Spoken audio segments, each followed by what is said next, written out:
નમસ્કાર, હું છું જયમિની પંડિત અને તમે જોઈ રહ્યા છો કેટીવી ન્યૂઝ ગુજરાતી. સ્વાગત છે આપનું ખોજ ટેરોટની દુનિયામાં. શતાબ્દીઓથી ટેરોટ માનવ મન અને ભાગ્યને સમજાવવાનું એક રહસ્યમય સાધન રહ્યું છે. પરંતુ સમય સાથે આ રહસ્યમય વિજ્ઞાન કેવી રીતે આધુનિક જીવનમાં પ્રાસંગિક બન્યું છે. આજની ખોજમાં જાણીશું ટેરોટના પ્રેમ અને રિલેશનશિપ પ્રશ્નો વિશેના કેટલાક સામાન્ય ભ્રમોને દૂર કરવાના પ્રયત્નો. આપણા સાથે મિસ પુનિતજી લુલા જેઓ ટેરોટ કાર્ડ દ્વારા પ્રેમ અને રિલેશનશિપ વિશે સમજાવશે. પુનિતજી, આપનું સ્વાગત છે. નમસ્કાર. ચાલો તો શરૂ કરીએ આજની માર્ગદર્શક સફર. પ્રેમ અને રિલેશનશિપના પ્રશ્નો. ટેરોટ તૂટેલા સંબંધમાંથી સાજા થવામાં કેવી રીતે મદદ કરે છે? ટેરો તમને એક સચોટ માર્ગદર્શન આપે છે. જ્યારે કોઈ પણ સંબંધ હોય, ચાહે મા દીકરાનો હોય, એક પ્રેમી કે પ્રેમિકાનું હોય અથવા તો એક પતિ પત્નીનું હોય, દરેક સંબંધમાં જ્યારે અન્ડરસ્ટેન્ડિંગની વાત આવે ત્યારે મનભેદ અને મતભેદ આ બે વસ્તુ જ્યારે ટકરાવે ત્યારે તકલીફ પડે છે. પણ ટેરોનું ગાઈડન્સ એ ટાઈમે લેવામાં આવે તો મતભેદથી મનભેદ થતાં બચી શકાય છે. તો ટેરો આ ગાઈડન્સમાં કામ લાગે છે જ્યારે તમારું મિસઅન્ડરસ્ટેન્ડિંગ એક મોટા કોન્ફ્લિક્ટ કે ડિસ્પ્યુટ થતાં બચી જાય અને તમારા જે રિલેશનશિપ છે એમાં મીઠાશ કન્ટિન્યુઅસ સ્ટેબિલિટી રાખે એના માટે ટેરો બહુ જ મદદરૂપ થતું હોય છે. જી, જો શું ટેરોટ બતાવી શકે છે બે લોકો સોલમેટ છે કે નહીં? બિલકુલ, ટેરો ડેફિનેટલી બતાવી શકે છે કે આ સામે જે વ્યક્તિ છે જેની રિલેશનશિપમાં તમે છો એ વ્યક્તિ તમારું સોલમેટ અથવા પરમનન્ટ લાઈફ પાર્ટનર બનશે કે નહીં. અને લાઈફ પાર્ટનર અને સોલમેટ આ બે વસ્તુ ઘણું ડિફરન્સ છે એમાં. ઘણીવાર કે તમે એ વ્યક્તિ સાથે કોઈ પણ રિલેશનશિપમાં ઓન પેપર ના હોવા છતાં બી એ વ્યક્તિ તમારો સોલમેટ બનીને તમને મદદરૂપ કરે છે. સો આ જે મિસઅન્ડરસ્ટેન્ડિંગ લોકોના માઇન્ડમાં થતી હોય છે કે આ જો સોલમેટ છે એ લાઈફ પાર્ટનર બનશે કે લાઈફ પાર્ટનર છે એ સોલમેટ બનશે, તો આ બે વસ્તુ અલગ છે અને ટેરો આમાં સચોટ ગાઈડન્સ તમને આપે છે. જી, જો ધ લવર્સ કાર્ડ રિવર્સ આવે તો તેનો અર્થ શું છે? ધ લવર્સ કાર્ડ એક બહુ જ પોઝિટિવ કાર્ડ છે જેમાં ઇન્ડિકેશન થાય છે કે બે રિલેશનશિપમાં મીઠાશ વધવા જઈ રહી છે. પણ જો રિવર્સ આવે છે તો ઇટ મીન્સ કે એ એલર્ટિંગ કાર્ડ છે અને તમારે જે સામેવાળાના થોટ્સ છે એના ઉપર ફોકસ કરવાની જરૂર છે. એ શું તમને કહેવા માગે છે, તમારા જીવનમાં કંઈક પોઝિટિવ સંદેશ આપવા માગે છે, તો સૌ પ્રથમ તમે એને સાંભળો, એને સમજો, એને સ્વીકાર કરો. પછી તમે લાઈફમાં રિલેશનશિપમાં આગળ વધવું કે નહીં એનું ડિસિઝન લો. તો આ વસ્તુ તમારા માટે પોઝિટિવ રહેશે. પણ તરત ને તરત જો આર્ગ્યુમેન્ટ કે રિસ્પોન્સમાં જતા રહ્યો છો તો એ રિલેશનશિપને ત્યાં ને ત્યાં અંત ઉપર લઈ આવે છે. અને કોઈ પણ રિલેશનશિપ બન્યું છે તો ઉપરવાળાના મરજીથી બન્યું છે. તો એમાં તમે જો કોઈક ભંગ પાડવાનો પ્રયત્ન કરશો તો એનાથી પાપ તમને જ થવાનું છે, સામેવાળાને નહીં. તો કોઈના મનને ઠેસ પહોંચાડતા પહેલાં તમે ફક્ત એને સાંભળો, સમજો અને સ્વીકાર કરો. જી, કપલ્સે સાથે મળીને રીડિંગ કરાવવી કે અલગથી કરાવવી વધુ સારી રહેશે? કપલ્સ એ ડિપેન્ડ કરે છે કપલના ક્વેશ્ચન ઉપર. જો એકબીજાના વિશે જાણવા ઈચ્છતા હોય કે એકબીજા પર કંઈક ડાઉટ્સ હોય, એ ક્લેરિટી કરાવવી હોય તો હું દરેક કપલને એ જ સજેસ્ટ કરીશ કે સાથે બેસો અને સામસામે બેસીને જે ક્લેરિટી લાવી છે લઈ આવો. પણ જો એમના ગોલ્સ રિલેટેડ, લાઈફમાં ફાઇનાન્સ રિલેટેડ ક્વેશ્ચન્સ હોય તો એ અલગ અલગ આવીને સોલ્વ કરી શકે છે. જી, શું ટેરોટ સાચો પાર્ટનર આકર્ષવામાં મદદરૂપ થઈ શકે છે? ડેફિનેટલી મદદરૂપ થઈ શકે છે. ઘણીવાર ઘણા બધા ઓપ્શન્સ આવતા હોય છે, ઘણા વિકલ્પો હોય કે તમને કયા પાર્ટનરને સિલેક્ટ કરવું. તમે કોઈ પણ મેટ્રિનોમીમાં તમારું નામ રજિસ્ટર કરાવ્યું છે અને ત્યાંથી તમને 10 પ્રપોઝલ મળ્યા છે અને એમાંથી સમજો 4 પ્રપોઝલ બહુ જ સારા છે જે તમને ગમી રહ્યા છે, પણ હજી ફાઇનલ ડિસિઝન લેવાયું નથી કે કેમાં આગળ વધીએ કે કેમાં ના પાડીએ. તો આવા ટાઈમે ટેરો તમને ઇન્સ્ટન્ટ ગાઈડન્સ આપી શકે કે આ વ્યક્તિ પ્રોપર છે ને આ વ્યક્તિ થોડું નેગેટિવ છે કે લાઈફમાં તમને આગળ સપોર્ટ નહીં કરે.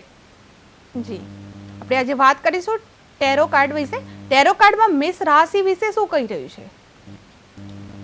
મેષ રાશિ માટે આજનું કાર્ડ છે ઇનર વોઇસ.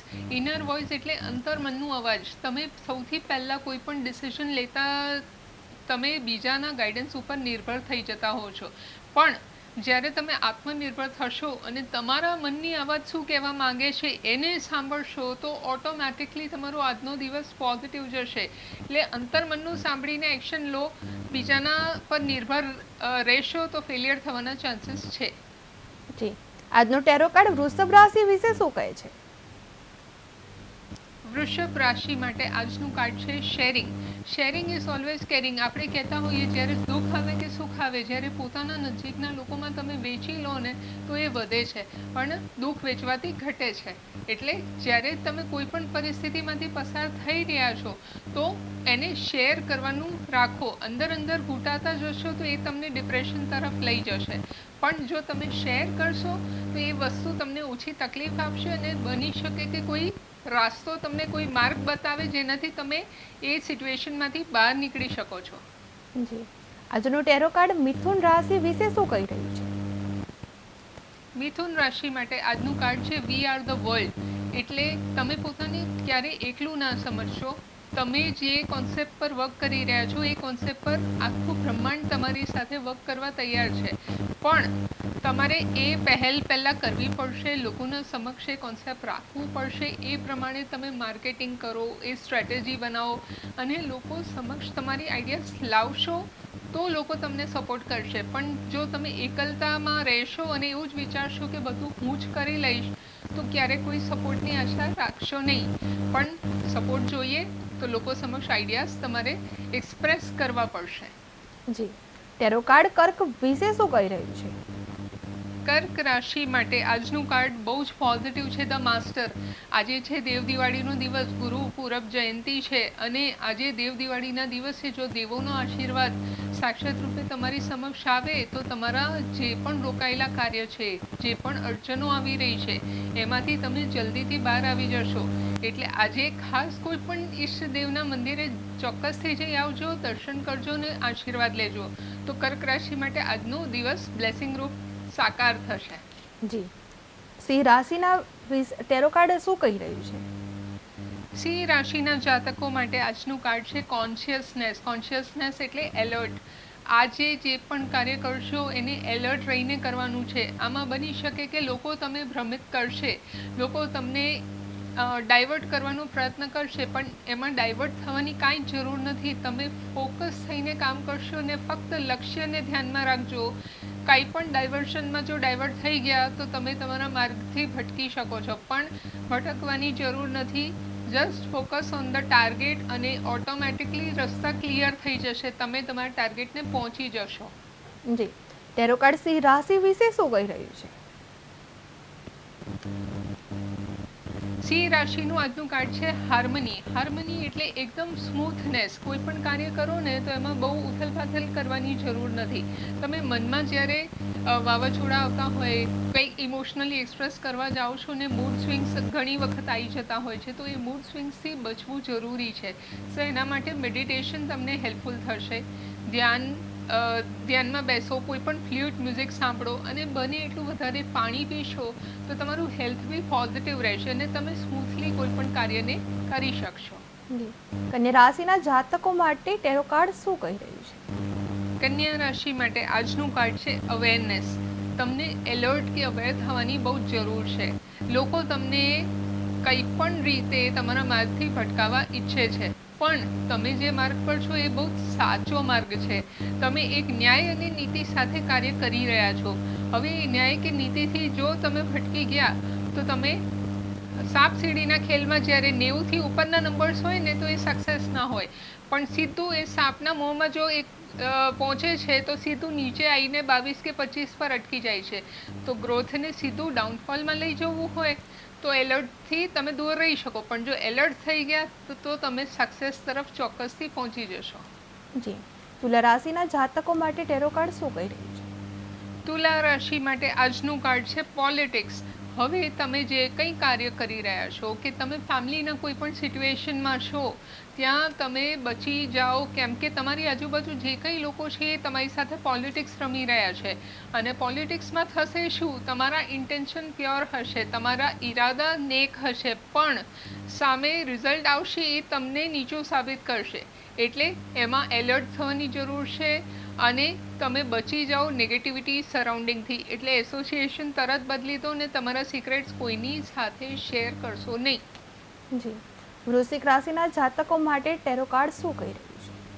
આજના વૃશ્ચિક રાશિના જાતકો માટે કાર્ડ છે ટ્રાન્સફોર્મેશન. એટલે હવે ટ્રાન્સફોર્મેશન કે નવીનતા લાવવાની જરૂર છે. અત્યાર સુધી તમે જે કાર્ય પદ્ધતિ કરી રહ્યા હતા કે જે સ્પીડમાં જઈ રહ્યા હતા એ સ્પીડમાં હવે કંઈક એડવેન્ચરસ લઈ આવશો, કંઈક ટ્વિસ્ટ લાવો તો લોકોને એ કાર્ય ગમશે ને લોકો એટ્રેક્ટ થઈને તમારી પાસે આવશે. પણ અત્યાર સુધી જે મોનોટોનસ કે રોબોટિક સ્ટાઇલથી કામ કરો છો એનાથી ચેન્જ લાવવાની બહુ જ જરૂર છે. જી, ધન રાશિના જાતકો માટે ટેરો કાર્ડનું શું માર્ગદર્શન આપશો? ધન રાશિ માટે આજનું કાર્ડ છે ક્લિંગિંગ ટુ ધ પાસ્ટ. તમારે પાસ્ટને છોડીને અથવા ભૂતકાળના વિચારોને છોડીને વર્તમાનમાં આવવું પડશે. વર્તમાનમાં જો એક્શન નહીં લ્યો તો તમે પાસ્ટના દુનિયામાં જ કે વિચારોમાં વંટાયેલા રહેશો. એટલે તમે જો કન્ફ્યુઝ રહો છો, તમે કન્ફ્યુઝ રહીને ડિસિઝન કે એક્શન મોડમાં નથી આવી શકતા. એનાથી બચવું હોય તો પોતાના બોડીને એક્સરસાઇઝમાં નાખો. તમે જેટલા ફ્લેક્સિબલ થશો એટલું તમે પાસ્ટમાંથી બહાર આવશો અને બોડીને મૂવિંગ રાખવાથી ફ્યુચરના ગોલ્સ પર બી વિચાર આવશે. નહીતર પાસ્ટમાં દુઃખી કે ડિપ્રેસ રહેશો. જી, મકર રાશિના જાતકો માટે ટેરો કાર્ડ શું કહી રહ્યું છે? મકર રાશિ માટે આજનું કાર્ડ છે પોસ્ટપોનમેન્ટ. હવે આવી એલર્ટિંગ કાર્ડ આવ્યું છે. મકર રાશિ કોઈ પણ કાર્યને પોસ્ટપોન ના કરશો તો એ તમારા માટે બહુ પોઝિટિવ રહેશે. જો પોસ્ટપોન કર્યા કરશો તો તમે તમારા ટાર્ગેટથી દૂર જઈ રહ્યા છો. એટલે કોઈ પણ લોકો તમને ડિલે કરાવવાનો પ્રયત્ન કરે તો પ્લીઝ એલર્ટ થઈ જાઓ અને એક્શન મોડને ચેન્જ કરો. તમારા જે સુપિરિયર ઓથોરિટીઝ છે એમને કોન્ટેક્ટ કરીને તમે તમારા પ્રોજેક્ટ્સને ફરીવાર એક્સપ્રેસ કરશો તો ઓટોમેટિકલી તમે ડેટ્સના નજીક આવશો. પણ પોસ્ટપોન કરવાથી તમારો જ નુકસાન છે, સામેવાળાનું નહીં. શ્રી કુંભ રાશિના જાતકો માટે ટેરો કાર્ડ શું કહી રહ્યું છે? કુંભ રાશિ માટે આજનું કાર્ડ છે ટ્રસ્ટ. સૌ પ્રથમ પોતાના પર ટ્રસ્ટ રાખવું બહુ જરૂરી છે. તમે બહુ જલ્દી ઇમોશનલ થઈને બધા ઉપર ટ્રસ્ટ કરી રહ્યા છો પણ પોતાને છોડીને. એમાં શું થઈ રહ્યું છે કે કોન્ફિડન્સ લેવલ તમારું ડાઉન થઈ રહ્યું છે. હવે કોન્ફિડન્સથી બચવું હોય કે કોન્ફિડન્સ વધારવું હોય, સૌ પ્રથમ તિલક કરવાનું ચાલુ કરો. ચંદન કે કુમકુમનો તિલક કરશો તો એનાથી કોન્ફિડન્સ લેવલ વધશે. અને ટ્રસ્ટ પોતાનું વધારવું છે તો મિરર ટોક કરો. ડેલી દિવસની શરૂઆત મિરર સામે ઊભા રહીને કહો, હું દરેક દિવસે દરેક ક્ષણે પોઝિટિવ, સ્ટ્રોંગ, કોન્ફિડન્ટ અને સક્સેસફુલ બની રહી છું. આ જ્યારે 9 થી 21 વખત બોલવામાં આવશે તો ઓટોમેટિકલી તમારું કોન્ફિડન્સ લેવલ વધી જશે અને લોકો તમારે પ્રત્યે મેગ્નેટાઇઝ કે આકર્ષિત થઈને આવશે. જી, આજનો ટેરો કાર્ડ મીન વિશે શું કહી રહ્યું છે? મીન રાશિ જે છેલ્લી રાશિ છે એનું કાર્ડ છે ક્રિએટિવિટી. હવે સમય આવી ગયો છે કે તમે રોબોટિક કાર્ય છોડીને, તમે જે સિસ્ટમથી કામ કરી રહ્યા છો એને છોડીને કાંઈક ક્રિએટિવ લઈ આવો. એવી કંઈક ટ્વિસ્ટ લઈ આવો જેની અંદર તમારી કળા લોકોની સામે દર્શાવાય અને એનાથી શું થશે, તમે એક આર્ટિસ્ટ રૂપે લોકોની સામે આવશો. અને એ આર્ટિસ્ટ ક્યારેય કોઈને દુઃખી કરતા નથી. આર્ટિસ્ટ કાયમ બધાને પોતાના કળાથી ખુશ કરતા હોય છે. સો મીન રાશિના જાતકો, આજે તમને જે કંઈ આર્ટ ગમતું હોય એ આર્ટ ફોર્મને એક્સપ્રેસ કરો તો તમારા કાર્યમાં ચાર ચાંદ લાગવાના પૂરેપૂરા ચાન્સીસ છે. જી, અંતે આપણે દર્શક મિત્રોને ટેરોટ કાર્ડ વિશે શું માહિતી આપશો? અંતે બધા જ દર્શકોને એક ગાઈડન્સ કાર્ડ આપણે લઈ લઈએ છીએ. આજે દેવ દિવાળીમાં ગાઈડન્સનું કાર્ડ છે. There is more then enough. એટલે આપના જીવનમાં બ્લેસિંગ રૂપે આપને ઘણું બધું મળ્યું છે પણ આજ સુધી ક્યારે બી આપે બ્રહ્માંડને એના માટે આભાર નથી માન્યું. તો જ્યારે બી તમે દિવસનો અંત આવે છે કે રાત્રે સૂવા જાઓ છો ત્યારે એક ડાયરી કે પેન લઈ લો. એમાં 10 પોઈન્ટ તમારે લખવાના છે. હું બ્રહ્માંડની આભારી છું કેમ કે, અને એમાં ઘણા લોકો મને કહેતા હોય કે આજના દિવસમાં કંઈ સારું નથી થયું તો શું કરીએ. પણ તમે સારું જમ્યા, સારા ઘરમાં રહ્યો છો, સારા પરિવારમાં રહ્યો છો, આ બધું તમારે પોઈન્ટ્સ રૂપે લખવાનું છે. ને અહીંથી શરૂઆત કરશો તો લાઈફમાં બીજા મિરાકલ અટ્રેક્ટ થશે. પણ શરૂઆત તમારે આજથી કરવાની છે. તો ગ્રેટિટ્યૂડ ડાયરીમાં હું બ્રહ્માંડની આભારી છું કેમ કે લખીને 10 પોઈન્ટ લખો અને છેલ્લે લખો thank you God, thank you universe. આ 21 દિવસ કરશો તો લાઈફમાં મિરાકલ્સની ભરમાર થઈ જશે ને તમારું લાઈફ ટ્રાન્સફોર્મ થઈ જશે મેજિકલી. Just try it. જી, ટેરોટ ફક્ત કાર્ડ્સનો ખેલ નથી, એ મનની ઉર્જા અને ઇન્ટ્યુઇશન વચ્ચેનો સંવાદ છે. એ આપણને ભવિષ્ય બતાવતું નથી, પરંતુ સાચા માર્ગ તરફ દિશા આપી રહ્યું છે. આ હતી આજની ખોજ ટેરોટની દુનિયા મિસ પુનીત ચિલુલા સાથે. ફરી મળીશું આવતીકાલે બપોરે 1:30 કલાકે નવા પ્રશ્નો, નવી ઉર્જા અને નવી ખોજ સાથે. ત્યાં સુધી જોતા રહો કેટીવી ન્યૂઝ ગુજરાતી અને શોધતા રહો તમારી આંતરિક ખોજ. સમસ્યા તમારી, ખબર અમારી. નમસ્કાર.